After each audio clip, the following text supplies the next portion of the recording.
This is really cool. It's finally starting to happen here at this homestead. We've been moving the cows out onto pasture, out onto grass, the goats as well, and now we actually have it set up where the chickens can come in and follow the cows, scratch up their poop, eat the bugs, eat the worms, that whole symbiotic relationship. This chicken right over here is about to go scratch a big one. Now, it took a long time to get to this point, even though we moved on to an already existing family farm. We had to do a lot to start up our homestead. We had to put up new fencing out in the pasture here so the cows and the goats could get out here onto grass. And of course we had to set up the fencing for the chickens. Whenever you move on to a new homestead or a new farm, or if you start a new enterprise at that homestead, there's going to be a lot of startup work and startup cost. In a recent live show with the Homesteady Pioneers, accountant Mike and I talked about how to cover that startup cost over the next 5, 10, maybe 20 years living and producing on your homestead.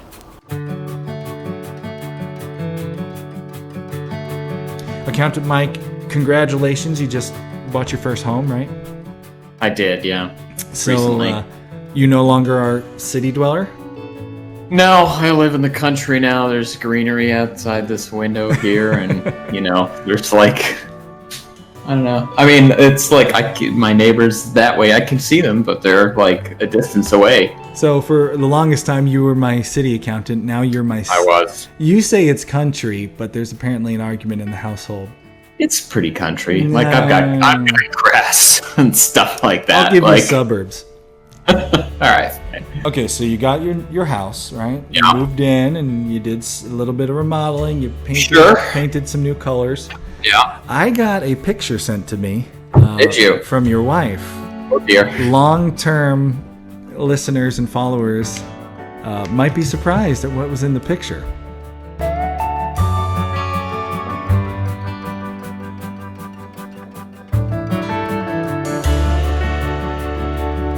Accountant Mike is gardening, everybody.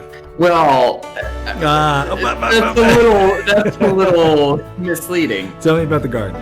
My wife is gardening. All right. So yes, we bought a house. We live here. We're planning on living here for a while, et cetera, et cetera.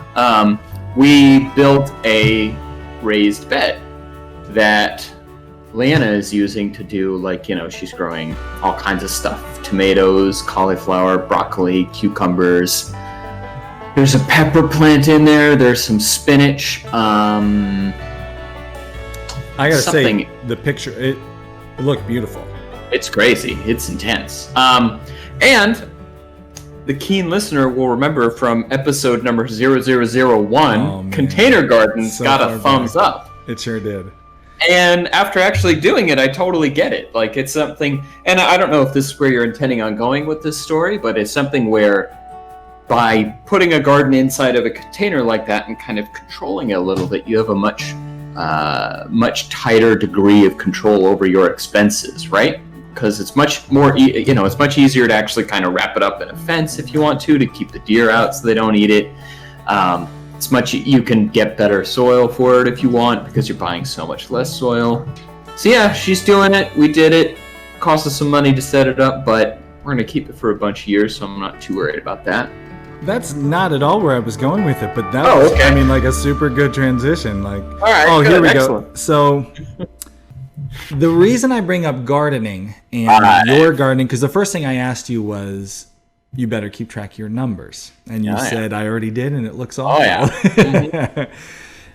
You take a seed of lettuce, right? You buy one packet of lettuce seed and it's a couple bucks, and there's like 100 little seeds in there, and you factor in each one of these seeds costs me pennies, and you put that in the thing, and out comes this big lettuce bulb, and you take that and you eat the lettuce, and that's like, you literally are like printing money, right? Like, man, I put this seed in the ground.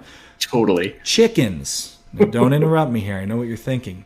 I got this chicken, this little chick at Tractor Supply. It's $3. I pay $3, and the chick grows into a hen, and it's spitting out a dozen eggs every 2 weeks. That's a win-win. We're just like, it's a win-win. The eggs are spitting out. Every dozen eggs saves you $3 or $4. I mean, that's printing money.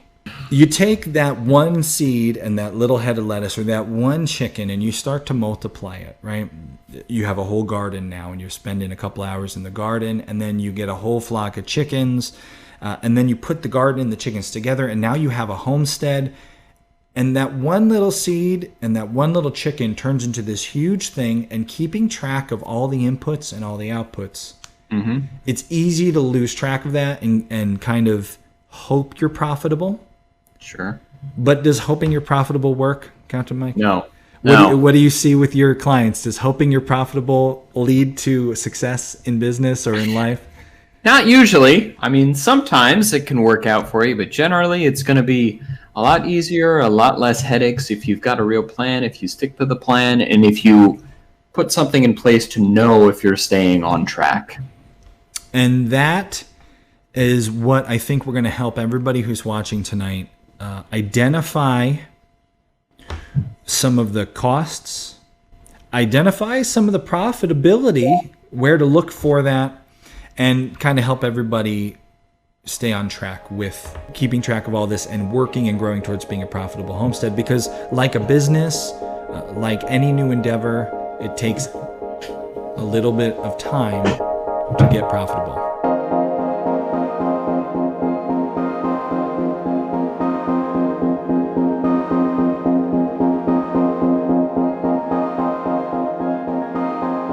There's a term that I have always been confused by when talking to you about business.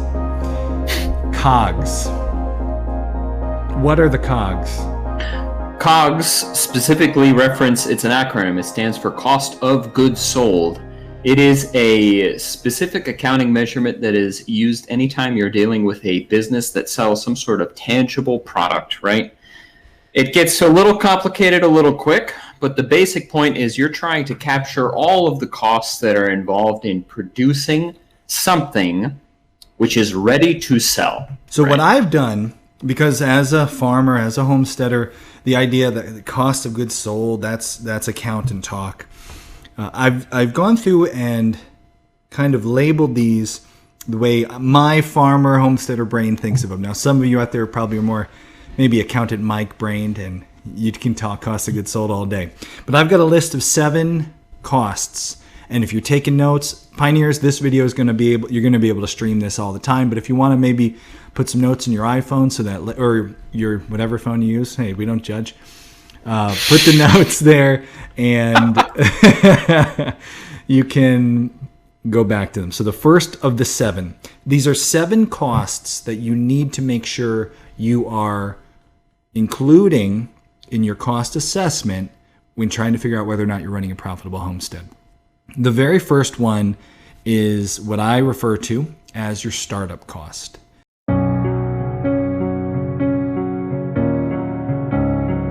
You've moved to a homestead, or you've already been at the homestead, but you're starting up a new enterprise in the homestead. You've been raising chickens for the last 5 years, and now you want to get some pigs, so you're starting up.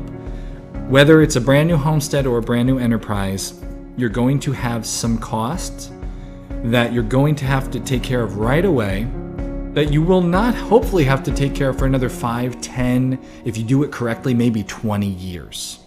So, Accountant Mike, what are some startup costs that a brand new homesteader has to make sure they're thinking about, that they're going to identify? Okay, well, I would imagine, we're talking about probably some sort of animal that's being raised, right? So, I have here breeding stock, yep. Right, so you need to get the animal. This animal is going to have to live somewhere, I think. So even if they're not going to live in some sort of building like a barn, you're at least going to need some fencing so they don't just wander away. We might need, I don't know, if you put water in a bin, so you can drink it, you're going to need the bin. Trough, that's the word I was looking for. I knew the bin wasn't right, but there you go. Those sort of things. Now, I kind of skimmed past a big one, which is like a building. That would be a good example. And even bigger, ready? Sure. Back away from the building. What do you need to start your homestead? You need a desire to do so and a dose of insanity and that's good. some startup capital. I don't know. The property, right? Oh yeah, true that. So if you want to have, when we first wanted to have chickens, we lived in the suburbs, we couldn't have chickens, so we needed to buy that property. Now, some you homesteaders out there who are really wanting to turn this into a business, you're going to want to factor that in. Others of you might say to yourself, you know what, I got to live somewhere and I'm going to live in the country, so I'm not going to worry about that. But perhaps you factor in some of the taxes that you have to go, your property tax, because if you own 10 acres and you got a nice outbuilding on it, guess what? Your taxes are higher than somebody with 1 acre and no outbuildings. Outbuildings really rack that up, right? Am I right about that, Accountant Mike? You're correct. I'm taking your job. You're talking about water troughs and I'm talking about property tax. I know, it's quite the switcheroo. Fencing. You talked about the water trough, but sometimes you got to put in water lines. So all these infrastructure costs, make sure you think about every one of those that brought you to that point, right? All your startup costs. Now, Accountant Mike, how does somebody, if they spend, the first year they get 2 pigs, and they spend $5,000 on a barn and an outdoor area and running water lines and running electricity. And I know a lot of you guys are like, I could start a pigs for $500. But let's say someone goes all out and they build a new barn and they got 2 pigs. Does that mean each of those pigs cost them $2,500? How do we handle that startup cost? Well, not exactly. Something like that, if you're talking about a much larger purchase that's going to last you for several years, like, for example, a barn, or like some of the more heavy-duty fencing, right?